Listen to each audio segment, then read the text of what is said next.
Good morning and welcome back to Emergent Leader Live. How are you this morning, Kurt? I'm blessed.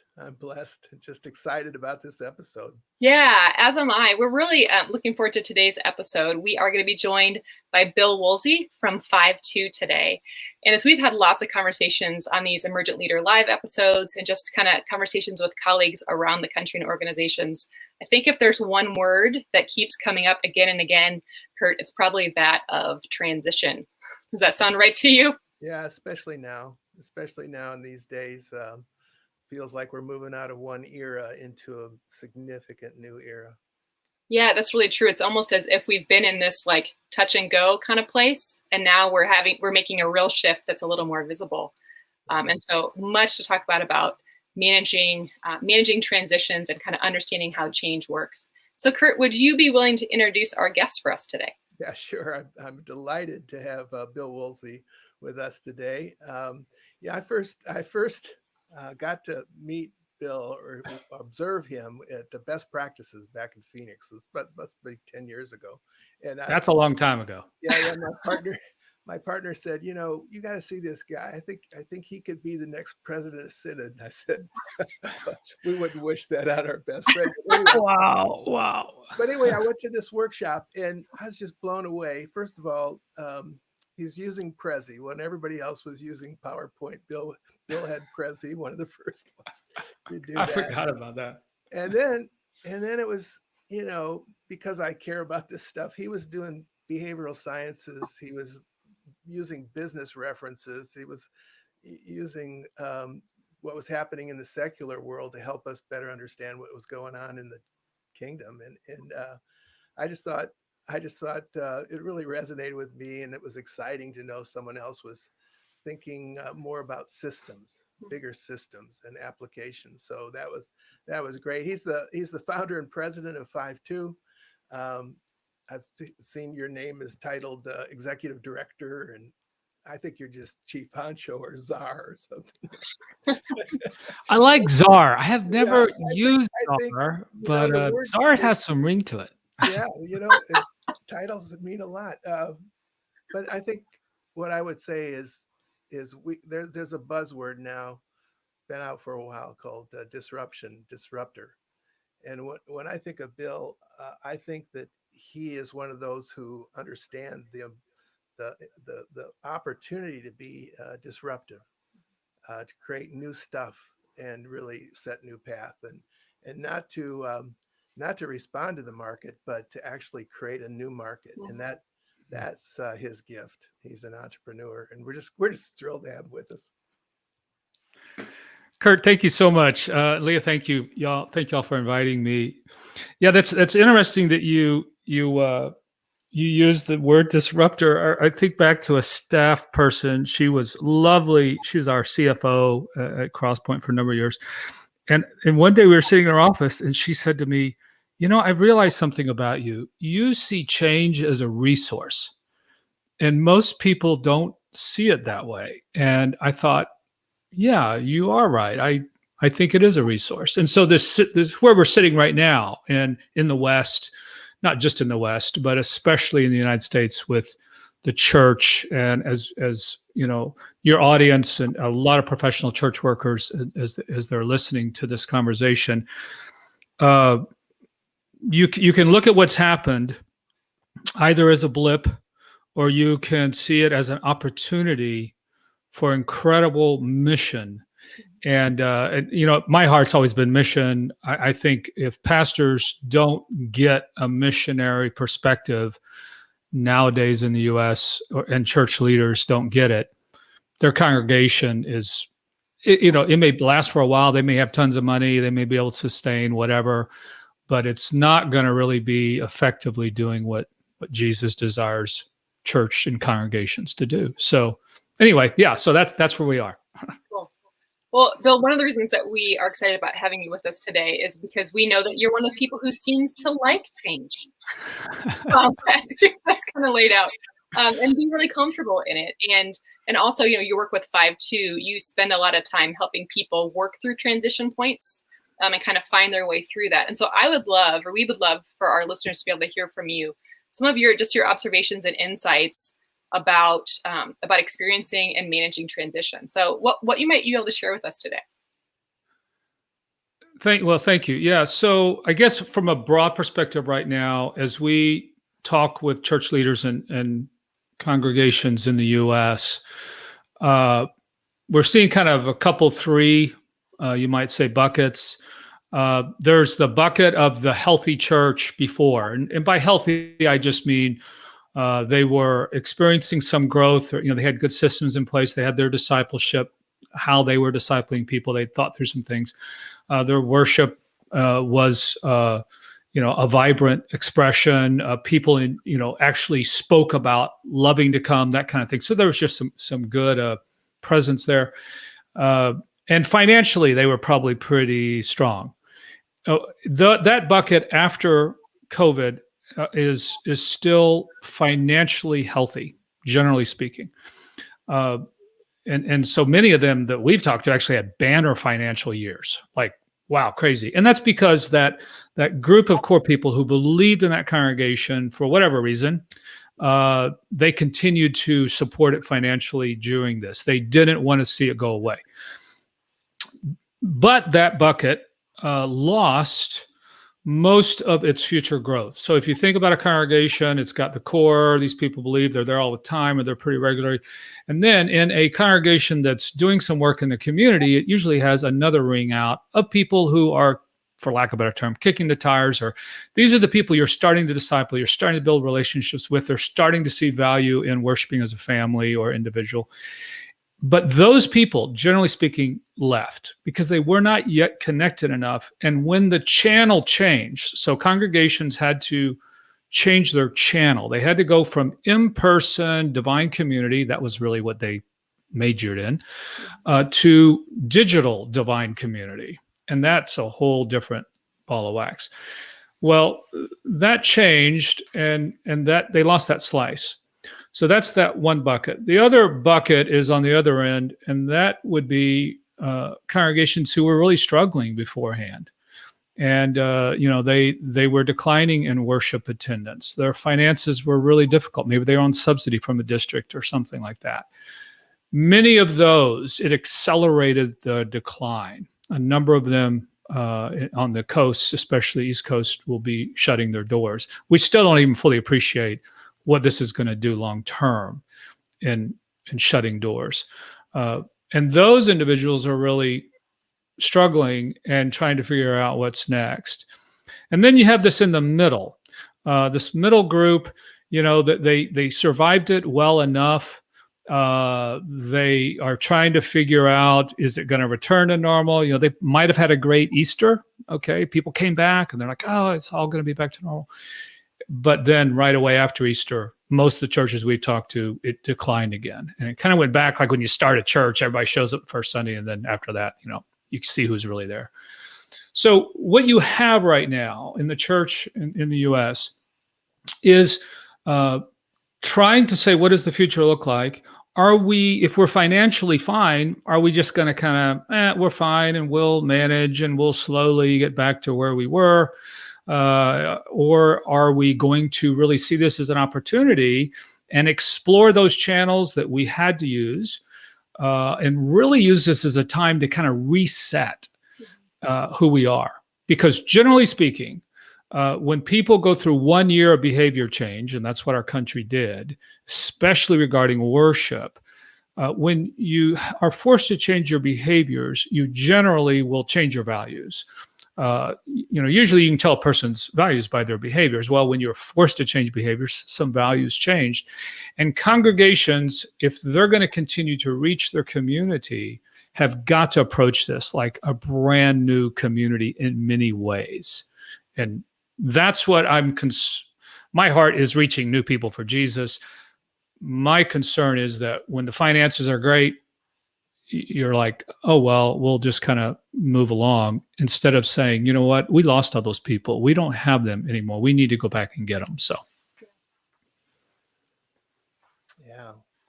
So that your insight in terms of like behavior, new behavior changes values. That's amazing. And it makes me think of a systems perspective that the greatest leverage we have in the church is around our archetypes or our mental models and our values, and if that's shifting and we're still using the same mental model. Yeah. Kurt, it's interesting because again, many churches who didn't believe that digital was effective, right? They refused to go there and worship, were forced to go there. And then other churches who kind of believed, but they have a core value of in-person presence. And so worship has to be in person for it to be legit or the best or whatever you want to label it with. What's been fascinating to me in talking with those individuals who went digital and were already kind of digital, the number of them that are thinking of stopping digital. And I'm like, so why are you stopping digital? Well, we don't want to give people the out. We want them to show up again. And it's just fascinating because in our business model canvas approach, our start new canvas, one of the core things is channels. How does this person receive the value? And so for centuries, right, millenniums, to get the value in worship, you had to show up at a certain time to get it. All of a sudden, we delivered it to them. They didn't have to show up. They could actually, like this podcast, could watch it other times, experience it. Is that legitimate or is it not? Is it the best? Is it not?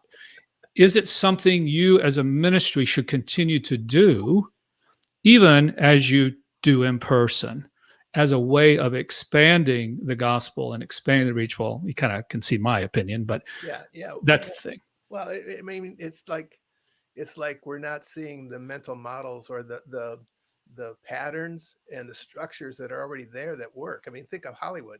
Yeah, I mean, you think of telling the story by way of media. I mean, there is a full pattern structure and that but the church kind of says, no, this is our value, and I value in person too. I mean, that relationship is huge. And yet, can I have a relationship with someone? Right. Maybe even more. So, like this right here, right? I've never met Leo before. Nice to meet you, by the way. But, and it is fascinating how video and technology has allowed us to form relationships. It forced us to form relationships. And yeah, there's video, anxiety and exhaustion and all that kind of stuff. But at the same time, this is really pretty cool. I know, Kurt, you're sitting over in Orlando, I think. I'm sitting outside Austin, Texas, and I have a lot prettier view than you do, but that's a whole nother story. I don't know. My lake is pretty impressive. my hill country is pretty awesome. Anyway, and see, even that, right? We got to share. So I'm thinking, oh, well, I bet your lake is kind of pretty, And so all I'm saying is churches and church leaders can either say, we want to. So I think in missionary work, if you're trying to reach new people, right, you have to understand you can only hold about 4 to 6 core values at any given time. Well, they hold these values. You hold these values. You have to kind of decide which ones of theirs am I going to embrace and which ones am I going to let go of? Yeah. Because unless I share your values and you know it from my behavior, there's a delta, there's a distance between us. And so if I really want to reach you, I've got to embrace some things you embrace. And at this stage in ministry in the U.S., that's just a critical question for churches and communities. Yeah, except, I have this learning disability, and I think it's everybody's disability, is that we believe that we're learning from our mistakes. But we keep repeating them. we get better and better at it. It's like, I don't really learn from my mistakes, not as an adult. I actually just get worse. And so the idea of maintaining my values and cherishing those core values, and yet the delivery system, everything else just is, I'm not learning new things. And the only skill right now, the only skill that you need is learning. Everything else is passing on. Well, you know this, Kurt, that that in adult education philosophy theory, adults only learn when they feel a need to. Right. Otherwise, we ignore it and go on. So again, last March, April, all of us church leaders said, "Oh my gosh, I got to learn how to stream to Facebook, or whatever, right?" And now that's gone away. And your point. So what did we learn there? What was of value there? And did it help us do ministry and bring Jesus to people?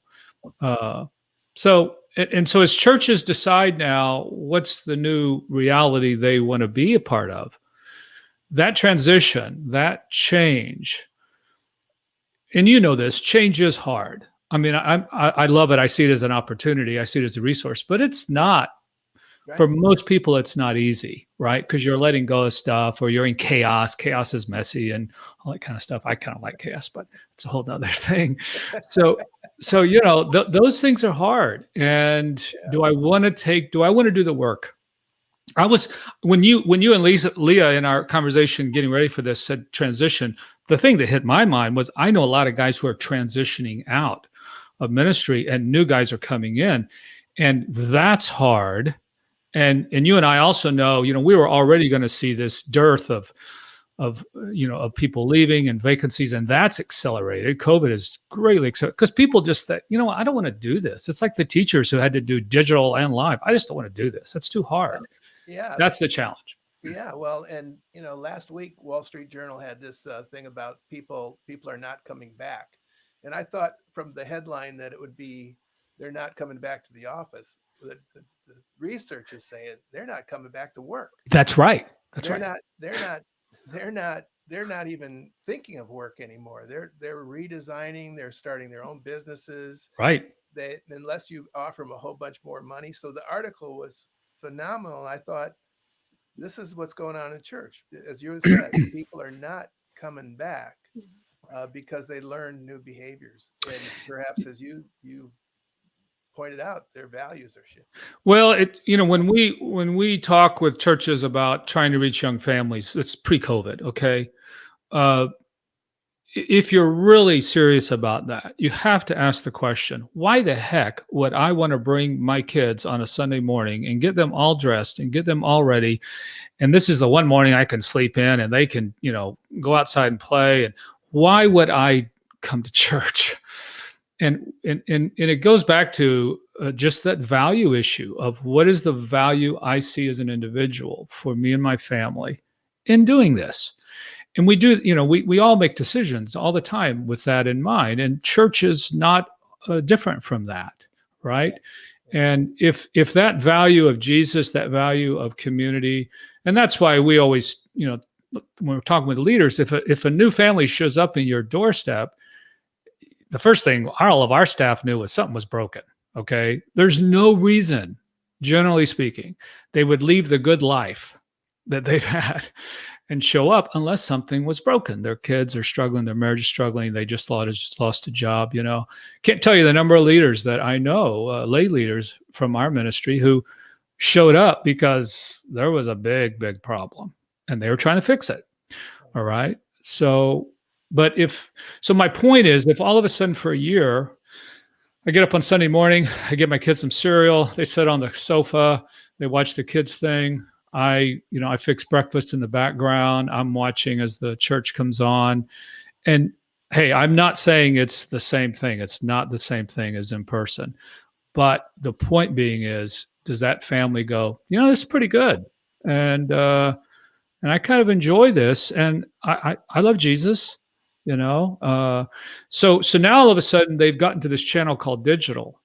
So my big challenge for churches is, how are you going to take that channel and run crazy with it?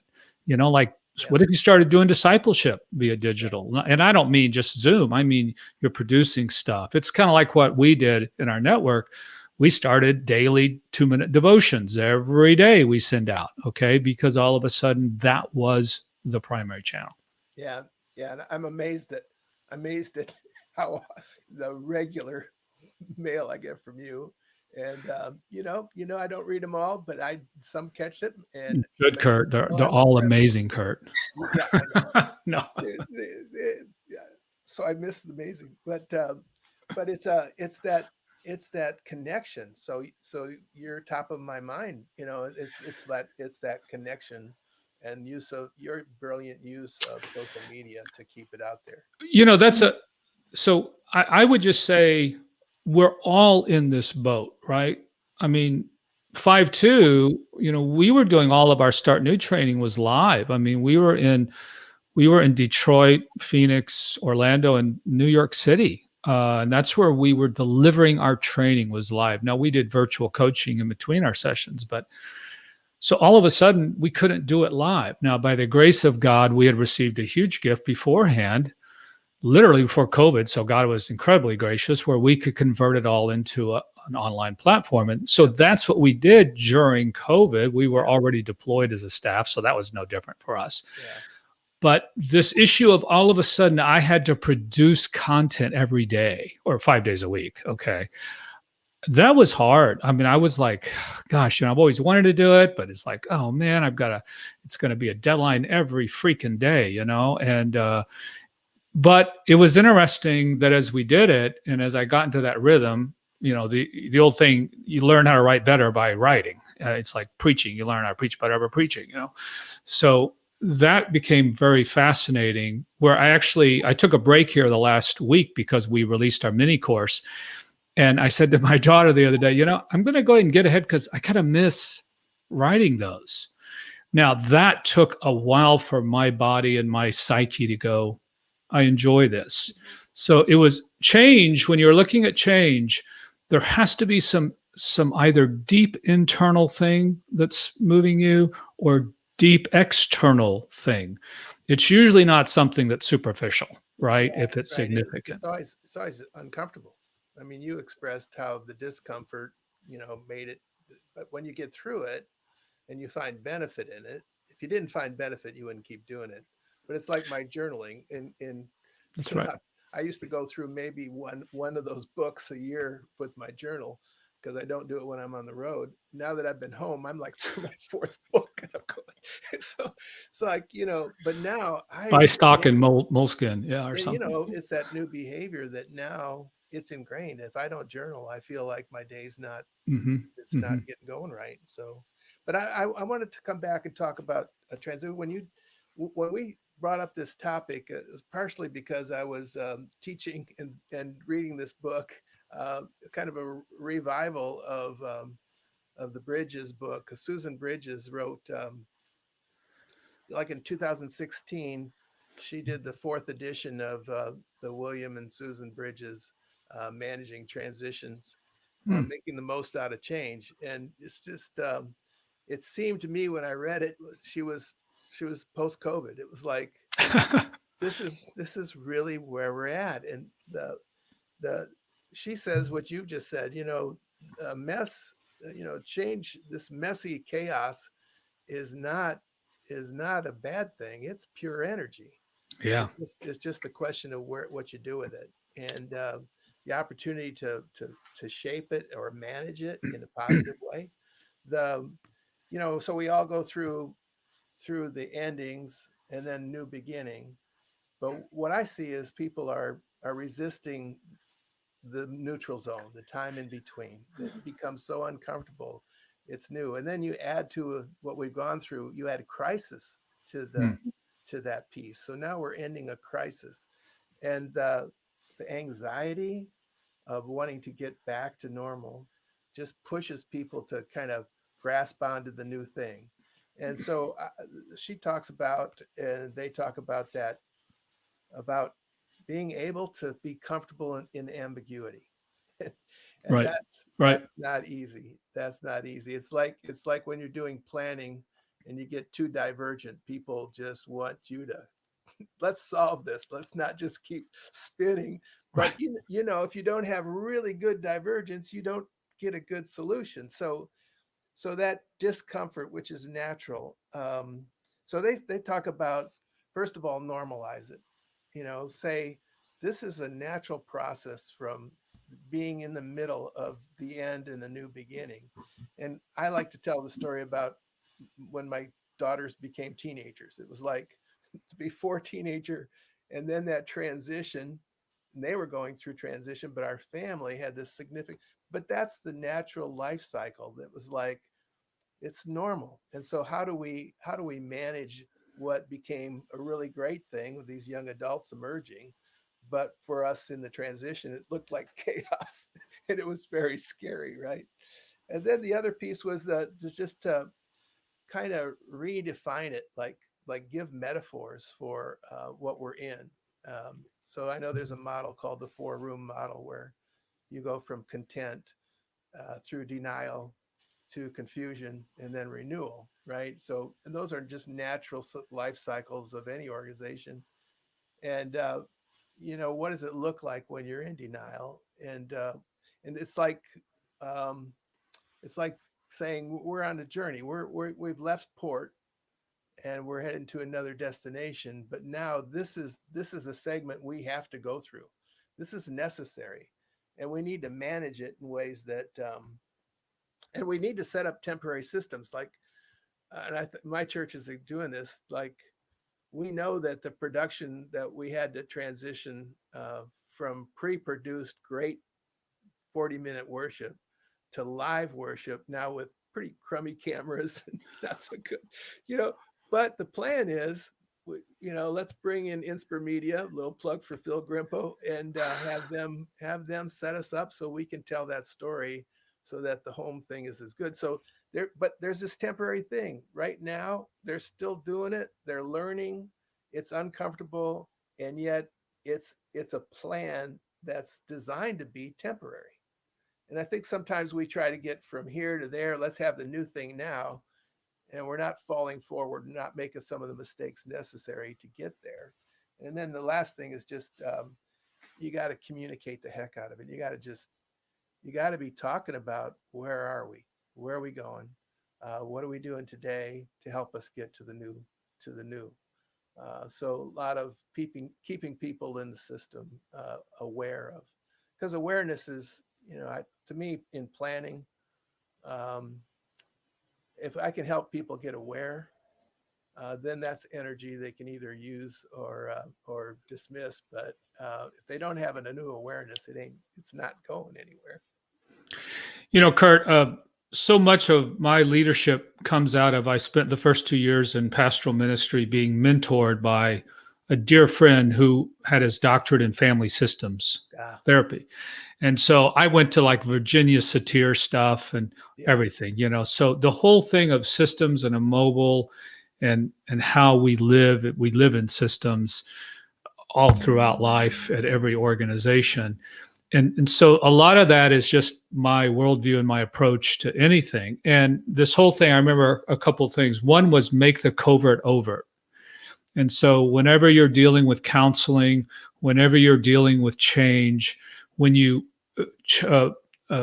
things, and Jesus says, right, when it's in the dark, you expose it to the light. Well, what it's really doing, it takes away its power. It takes away its, and another one was fantasy is worse than reality. So when your child's out late at night, you go, oh my God, they're dead alongside the road, and the cell phone's not working, and the cops lost the address, and everything goes right. We call that awfulizing. Yeah. So fantasy is worse than reality, and so when we take teams through our process, one of the things we do at every stage is we have them self evaluate on fear versus clarity. And so usually the more fearful I am, or let's put it the other way, the more fuzzy and muddled my view or my picture of life is, my fear rate rises. And so when I can get some clarity, even if I'm facing, or when I finally come to grips with, I've got cancer, it's not going to be, it's not going to be resolvable this side of heaven. You'll see in people that all of a sudden they just kind of become more emboldened. They become more at peace. And so in organizations or in starting new things or whatever, Paul tells us in 2 Timothy, we weren't given a spirit of fear and timidity, right? We were given a spirit of power and of love and of self-control. And that's where we need to go back to and remember that spirit in us through baptism, that we have that spirit. And the best way to address fear is to call it what it is. And we actually encourage you to get a giant sticky in your meetings and write all the fears on the wall and leave them there forever. because then as people come in and they start griping about something or saying something, you can just go, okay, we've already got that one up here. There it is. Yeah. So yeah, in the Gestalt process, it's that it's the awareness piece is we avoid our fears, we compartmentalize, we do all kinds of things. But if you can, especially if there's a phenomenological process that you can help them kind of touch that, in another system process, your body is a system too, and being able to have that new awareness. And so talking about it, listing it, speaking it, naming it, all of that it helps us manage, and it loses its power. But the fear, one of the practices that we've encouraged and we see very effective is if you kind of flip the script on it. And so for instance, right, if I start this new thing, then I'm going to lose the house, or if we go bankrupt, we're going to lose the house, which is a legitimate fear. Okay, right. If you're really going to go all in, but to ask the question of, so if it financially fails, what could we do to not lose the house? Or in some situations, because maybe you're thrown there and you literally are facing it, right? You lose your job. So what if we do lose the house? Okay, I mean, again, is there a possibility that that's not the end of your life? Yeah. All right. So just to have those kind of conversations is very powerful. Yeah. I'm wondering if I can, sorry. I'm wondering what that conversation looks like for a church right now. So I'm thinking about a lot of the folks that are watching right now, and they're leading a church, or they're the DCE at their church, or they're a lay leader. And what are the big scaries that you think they might be facing? Because it's not necessarily for them probably losing a house. It's more some kind of, what's the big scare? What's the worst case? Is that maybe it's the doors close, or maybe it's that, all of the Sunday school volunteers leave. I'm just curious, what do you think those might be, those big scaries, and how might people name those? Well, first, I think just to add that the Margaret Wheatley and the managing transition, one of the things that actually you brought up is the fact that you do scenario planning and you do the worst case scenario planning. So if I get it out there and I actually plan and I have all these contingencies in place, now, it's really an old theory from battle back in the 1800s, is that, you don't go into battle with one plan. You have all these worst case. What if the enemy does this? Well, that kind of tactic and strategy is what I think churches really should be doing right now. What's the worst case scenario, and how will Jesus still reign in this new emerging whatever? So all these worst case scenarios. Lee, I think some of the big fears that we're seeing in some cases, okay, like I said earlier, we're going to run out of money, and that, you and I, we live local, which also means we live here. So if we run out of money, Bill doesn't have a job. Okay, that's the issue, and so it becomes those kind of things of, so what if we do run out of money? What if they can't afford me?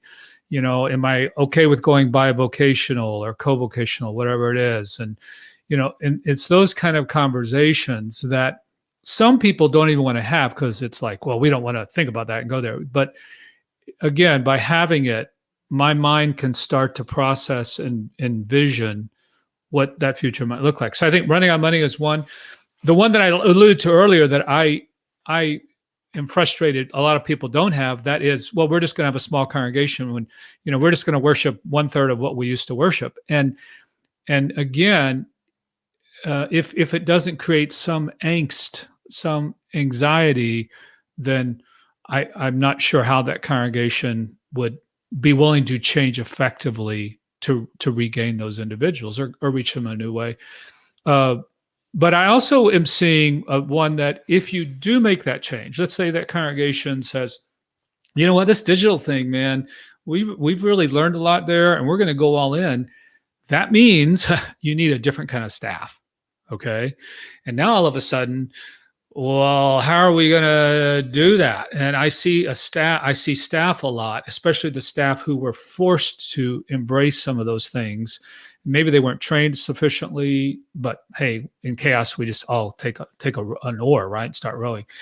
And that's where there's this personal anxiety. Now, am I going to have to live here the rest of my ministry, or are they going to get somebody better? I mean, so those are those internal systemic things that affect the culture because they let fear breed.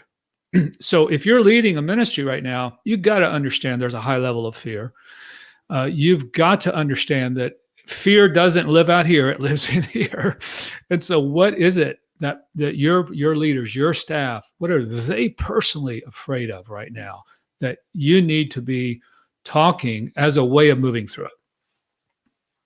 So I think I hear you saying the big piece is let's call those things out, not just with yourself and your own fears, but with those groups, those leaders that you work with, staff or otherwise, and let them talk about them openly, as opposed to let's just let it kind of dwell down here, where it's the elephant in the room and it's causing mischief everywhere.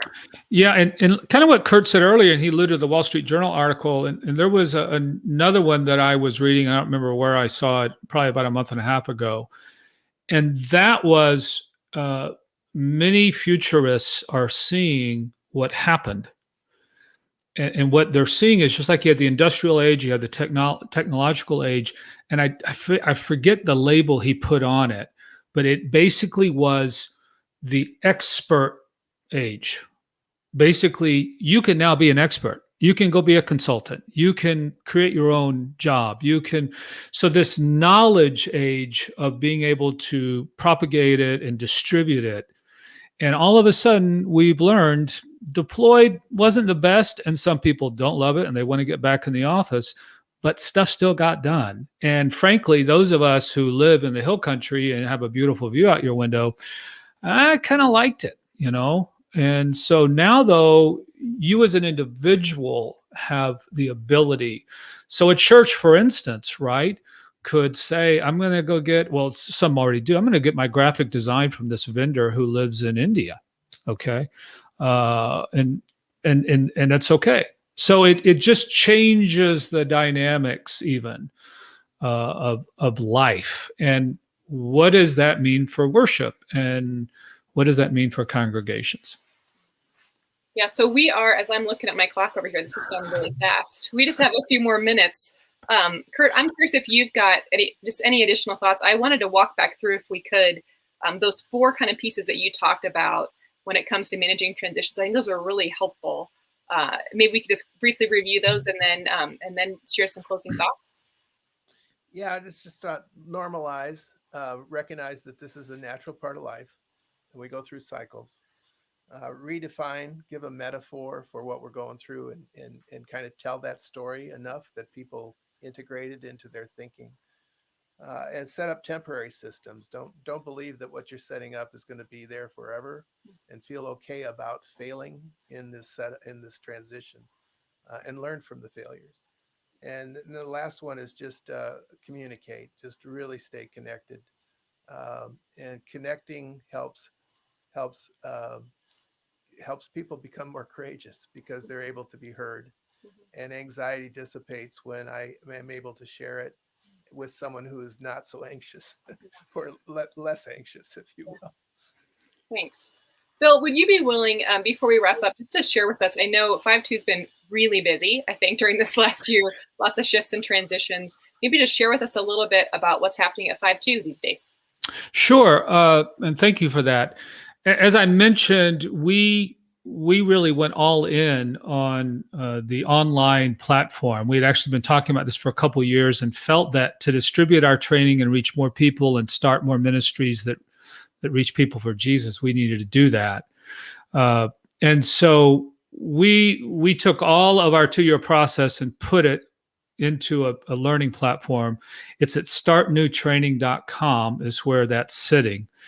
And you can go there. And let me just say, for church leaders, there's a couple ways that we're seeing this being used.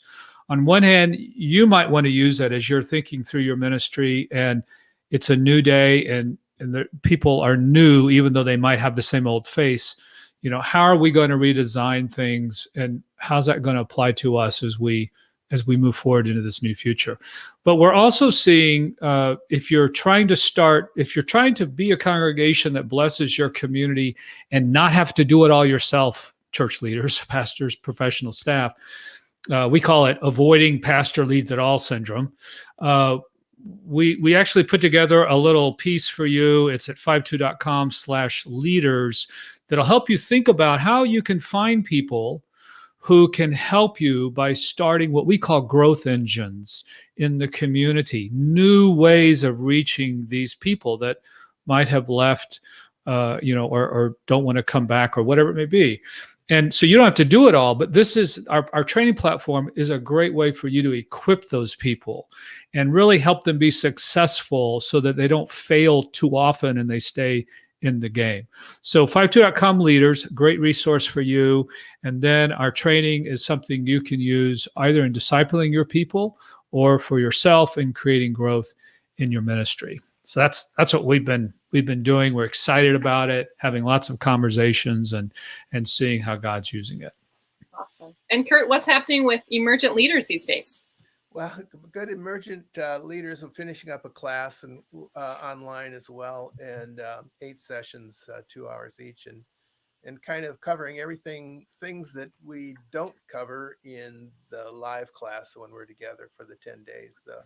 But I'm excited that Gretchen Jameson just texted me prior to this time and said, talked about a book she's reading. And so our next guest on this will be Gretchen Jameson talking about the book called Fall Upward. And it's spiritual journeys in the second half of life. And she's excited about it. I haven't read it yet, but we're going to talk about it. And speaking of transition, if you all know Gretchen Jameson, going through a transition herself. So I think just a great opportunity to talk with a really wonderful leader in our church and have, like Bill, people who make a difference and who've made a life mission to Gretchen's she's an awesome woman. Yeah, she awesome leader. Yeah. And great to have this time together. And I always say, if nobody watched this, I benefited so much from it. Just the chance to talk and learn. It is fun. It's fun to hear other, hear you. And I've always respected you, and just to hear where you're reading. You're a phenomenal learner. Your whole thing, real quickly. One of the metaphors you talk about telling a story. First of all, just call the thing a beta or a trial, and everybody gives you grace. Okay, so just do that. And then we always use I like the metaphor of a plane. I was on one of the last planes out of New Jersey when they started shutting down New York City. So just think about if you went to an airport and you were going to go to Florida, and then all of a sudden they said, sorry, that flight's canceled. You're going to have to go to Denver. And that's what happened. We all had to go to Denver. Now, some people like Denver. Some people would rather go to Florida. Well, I live in Denver. I don't know. Oh, well. So yeah, I love mountains. I'm a mountain person. I'm not an ocean person. Ocean's salty and like. So, anyway, so that's that. Kurt, it's been a joy. Thank you so much. Leah, thanks for directing this and producing this so well. Really appreciate it. You bet. Thank you, Bill. Well, everybody, hope to see you next time. We'll be in touch with details about our next episode with Gretchen Jameson. Be well.